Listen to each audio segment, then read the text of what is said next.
CPIM-നെതിരെ തളിപ്പറമ്പിലെ സ്വതന്ത്ര സ്ഥാനാർത്ഥി TK Govindan. CPIM സംസ്ഥാന സെക്രട്ടറി MV ഗോവിന്ദന്റെ നിർബന്ധത്തിലാണ് സംവിധായകൻ രഞ്ജിത്തിനെ ചലച്ചിത്ര അക്കാദമി ചെയർമാനാക്കിയത്. MV ഗോവിന്ദന്റെ മകനാണ് രഞ്ജിത്തിന്റെ സഹസംവിധായകൻ.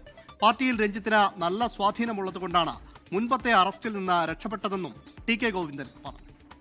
ചലച്ചിത്ര അക്കാദമിയുടെ ചെയർമാനാക്കുമ്പോൾ സിനിമയുമായി ബന്ധപ്പെട്ടിട്ടുള്ള പാർട്ടിയുടെ ആളുകളുണ്ട്, അവരെല്ലാം ഇതിനെ എതിർത്തിരുന്നു. അതിൽ നമ്മുടെ സംസ്ഥാന സെക്രട്ടറി ഇതിന് അദ്ദേഹത്തിൻ്റെ നിർബന്ധമാണ് ഇയാളെ ചലച്ചിത്ര അക്കാദമി ചെയർമാനാക്കണമെന്ന്. ആദ്യം രഞ്ജിത്തിനെതിരായിട്ട് ഇങ്ങനെ കേസ് ഉണ്ടായിട്ടുണ്ട്. അന്ന് അറസ്റ്റ് ചെയ്യപ്പെടാതെ സംരക്ഷിക്കപ്പെട്ടു. അങ്ങനെ സംരക്ഷിക്കപ്പെട്ടത് ഗവൺമെൻറ്റിന് നല്ല സ്വാധീനമുണ്ട്. CPM സംസ്ഥാന സെക്രട്ടറിയുടെ പൂർണ്ണ പിന്തുണയുമുണ്ട്.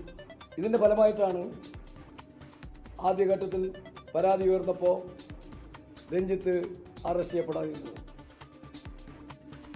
അതേസമയം മകനെതിരായ TK ഗോവിന്ദന്റെ ആരോപണത്തിൽ ഒന്നും പറയാനില്ലെന്നാണ് CPIM സംസ്ഥാന സെക്രട്ടറി MV ഗോവിന്ദൻ പറയുന്നത്. MV ഗോവിന്ദനെ കാണാനില്ലെന്ന് എല്ലാവരും പറയുന്നു എന്ന ചോദ്യത്തിന് എല്ലാവരും പറഞ്ഞോട്ടെ എന്നായിരുന്നു അദ്ദേഹത്തിന്റെ പ്രതികരണം.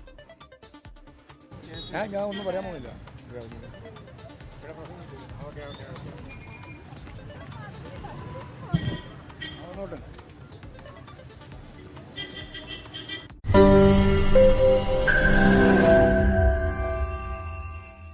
ലോകത്തെവിടെയായാലും ഏത് സമയത്തും 24 വാർത്തകളും ഓഗ്മെന്റഡ് റിയാലിറ്റി പാക്കേജുകളും എക്സ്പ്ലെയിനറുകളും വിശദമായി കാണാൻ ഞങ്ങളുടെ YouTube ചാനൽ നിങ്ങൾക്ക് സബ്സ്ക്രൈബ് ചെയ്യാം.